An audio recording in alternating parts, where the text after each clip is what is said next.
Hello, hi guys! Magandang hapon sa inyong lahat.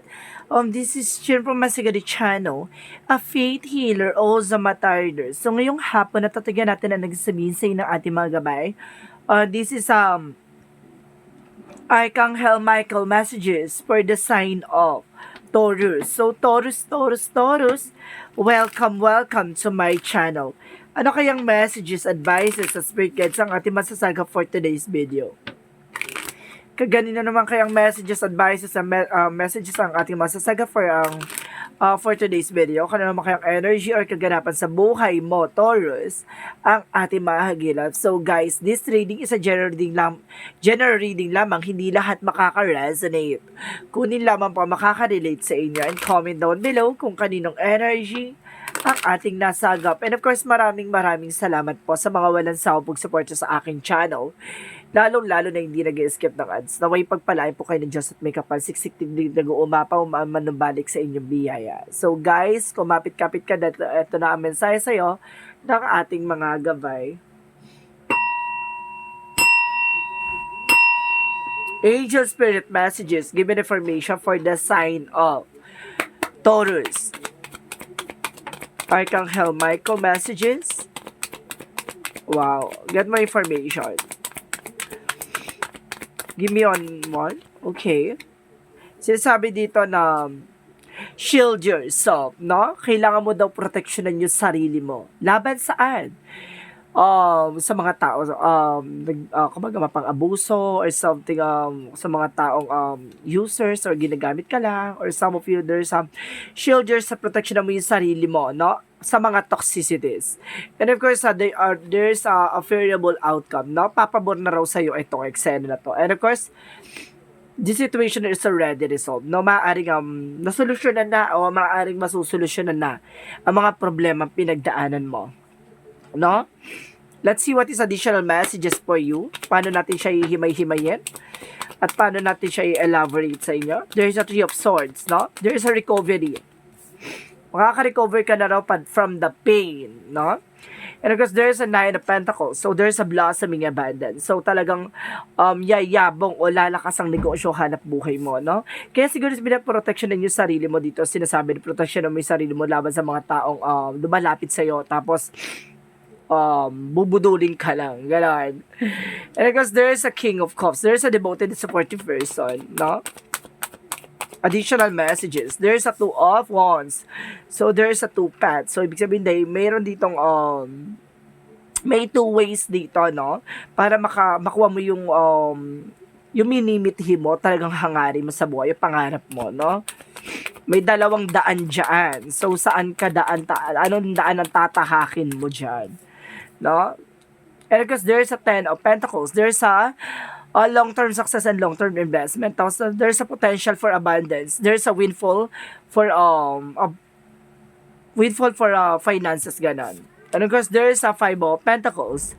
So, there's financial loss. So, some of you nakakaramdam ka ng financial loss or something na kumbaga tumal or pagbagal ng pagpasok ng pera. Pero don't you worry, there's a long-term success and long-term investment dito, no? So, let's see what is a Three of Swords in reverse. There's the Full card. So, there's a leap of faith. Magtiwala ka na makakaalis ka rin sa situation. Kumbaga, makakabangon ka rin, no? So, now, what is the Nine of Pentacles? There's a Six of Swords. There's a transition, no? Makakaalis ka rin at talagang there's a trouble, no? Because there is a Page of Cups. There's a listen to your intuitions. Listen to your gut feeling. Na makikinig ka sa iyong intuition na there's a person na, kumbaga, there's a devoted, and of course, susuportahan ka sa kung ano man eksena mo. And of course, there's a new plan. And there's a Nine of Wands. So, there's a final push. No, there's a final push. Kumbaga, there's a resilience. Kumbaga, kailangan sa mga decision mo, sa mga way mo, sa mga bagay na gusto mong tuparin, no? Kailangan maging tahimik ka. Hindi mo kailangan pangalandakan sa kanila kung ano magiging plano mo, kung ano magiging gusto mong gawin, no? Kasi sa panahon ngayon, kumbaga, kapag nag-share ka ng thoughts, no? Nag-share ka ng information or nag-share ka ng idea mo, no? Kumbaga, yung iba dyan binabackstab ka or gusto dyan, hindi mo matupad, no? Mahirap na kasi mamaya maudlot pa. So there's a Ten of Pentacles. So there's an Eight of Cups. So there's let go, no? May mga bagay na kailangan mo i-let go. So let's see what is the Five of Pentacles. And of course, there's a the Hangman. So ayun nga, 'di ba? Nakakaramdam ka ng delays or pagbagal, no? So sinasabi dito ng ating angel spirit na surrender mo, no? I-surrender mo 'yan. So what is the Three of Swords in reverse and the Fool card? There's the Lovers. So some of you naka-recover ka na from the pain, from the heartache, from kumbaga there's a leap of faith, there's a new beginning pagdating sa love life mo. So let's see what is the Nine of Pentacles and the Six of Swords. There is a Queen of Wands. There is a control and stability. No? Magkakaroon ka ng confident dito.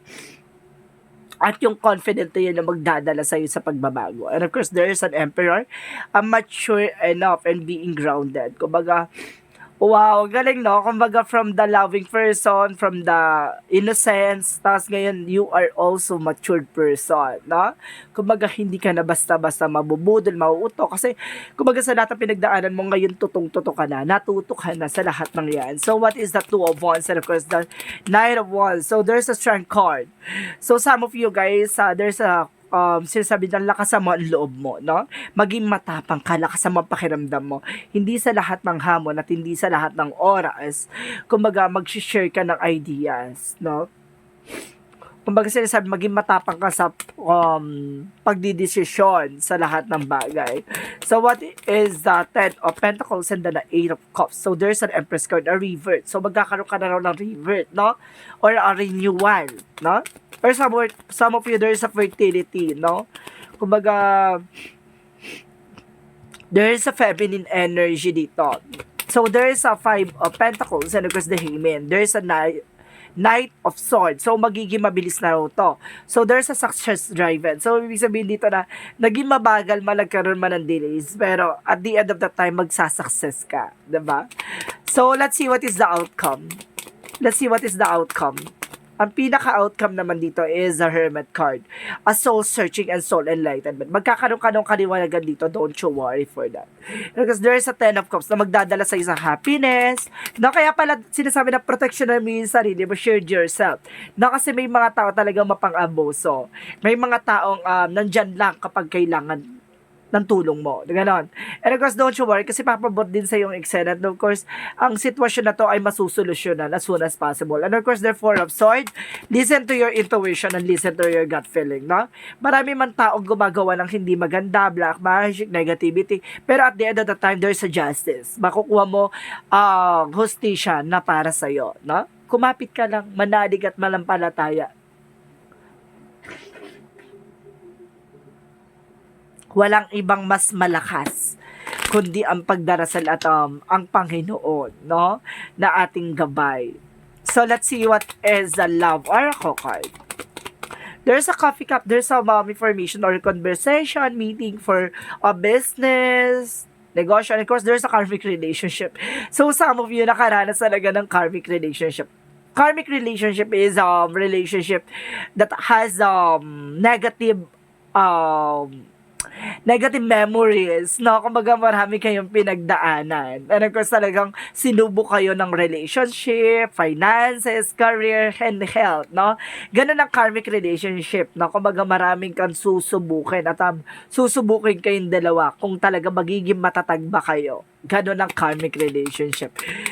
Kumbaga, ile-let go mo ba siya or something, no? Or ipaglalaban mo siya. And because there's an healing heart. So, this is it, no? Kumbaga, nagkaroon ka ng healing heart from, freedom from toxic relationship or toxic friends or toxic family, no? Nakalaya ka na. So, let's see what is the Yin and Yang Oracle card. Let's see what is the Yin and Yang Oracle card. Angel Spirit Guides, give me information. And of course, sinasabi dito, there's a third party, and of course, a party, celebration, ganon. And of course, there's a masculine energy. So, some of you, you are also a masculine, or some of you, your person is a masculine. There's a release, surrender. See? Di ba kailangan mong alisin at kailangan mo i-surrender kay God lahat ng eksena na alam mong hindi mo kontrolado. And of course, there's an air. Some of you, may kinalaman ka sa air signs. Gemini, Libra, Aquarius. So, let's see what is additional messages for Angel Spirit. For angel spirit guys, there is a double mission. So some of you there is a light worker star seed, serve the world by being you. Ipakita mo kung sino ka. Ipakita mo kung anong kakayanan ng meron ka. And of course, there is a wait.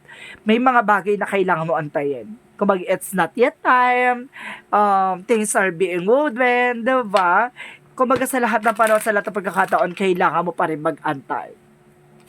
Additional messages. There's a growth, no? Kumbaga, there's an expansion of conscious and awareness, no? Kumbaga, papalawakin ang kaalaman mo at papalawakin ng kaisipan mo sa lahat ng bagay o lahat ng aspeto. And of course, there's a grip. Kumbaga, sinasabi dito, may mga bagay na nawawala. Kumbaga, it's an opportunity to learn, no? Kumbaga, pagsisihan mo man yung mga bagay na yan, pero at the end of the time, it's an opportunity, no? What is Arcangel Raphael messages for you? What is Arcangel Raphael? There's a stay positive. So, kailangan mag-stay ka sa positive way or positive thoughts, diba? Para makapag-create ka ng mga positive outcome. So, let's see what is the Monsology. What is this Monsology represent? There's your dreams in the practical plan. So, okay, some of you kailangan nyo talaga ng practical na plano and show the world the real you. Ipakita mo talaga sa mundo kung sino ka talaga, no? Kung ano talaga yung grounds mo, no? Bilang isang mamamayan dyan. Of course, there's an infinite abundance. Talaga magkakaroon ka ng kasaganahan dito at the end of the time. So, there's an artist. So, ipakita mo kung ano, kung ano yung mga bagay na kaya mong magandang magagawa mo, ganon. No? About sa career, about sa love life, diba? So, let's see what's these additional messages. There's a moonstone, mystery. Maraming mga kababalaghan or something. A mysterious na nangyayari sa iyo ngayon. Kumbaga, there's a gift and intuitions na ibibigay sa iyo si God. No? And of course, there's a blue, inner truth. So, lahat ng mga katotohanan ay mailalantad. And of course, there's a cleansing and clarify. Kina-clarify lang na kailangan mong i-release yung mga toxic energy like a toxic family, toxic friends, and toxic relationship. Kumbaga, kailangan mong linisin. So, let's see what is this energy. There's a adjacent possibilities. So, ayun nga, diba? Kumbaga, maraming pintuan ang magsasara, maraming pintuan ang magbubukas na oportunidad para sa'yo. And of course, there's an all tied up. Kailangan mong kumawala, no? Kumawala sa mga negativity, kailangan mong kumawala sa mga toxicities. And of course, there's an hostilities. Protect your power, protect your energy. Ito yung shield yourself, no? Kailangan proteksyonan mo yung sarili mo laban sa toxic, no? So, let's see what is our chakra messages. Lapitin ka kasi ng toxic, guys, no? So, let's see what is the chakra. There is a chakra instinct, makinig ka sa intuitions mo and gut feeling mo, no? And of course, there's a perception, no? Ay perfection. So, some of you, kumbaga gusto mo lahat masaayos, okay, gusto mo lahat ay okay, at the same time, there is an expansion. Papalawakin ang iyong kaisipan, at papalawakin ang kaalaman mo, at papalawakin ang buhay mo. And of course, there's a rejections. Marunong ka din dapat humindi, no? Sa lahat ng tao sa paligid mo, no? Hindi puro oo. And of course, there's a guilt. Some of you may nagagalit sa'yo nang hindi mo nalalaman. So, let's see what is the angel's number. Let's see what is the angel's number. Let's see what is the angel's number. There's a 333. I am powerful.